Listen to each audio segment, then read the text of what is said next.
Hüququn vəfat etmiş şəxsə məxsus olması haqqında arayış nədir və nə zaman verilir?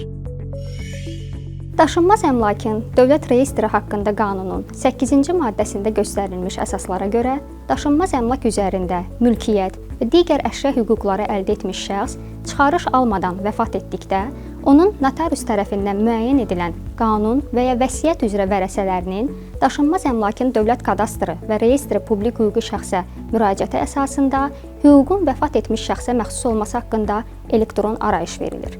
Bu arayış elektron hökumət portalında yerləşdirilir və onun notarius və hüquq sahibi tərəfindən elektron üsulla real vaxt rejimində əldə edilməsi imkanı təmin olunur. Həmin arayış əsasında notarius tərəfindən vərəsənin adına müvafiq vərəsəlik sənədləri təqdim edilir.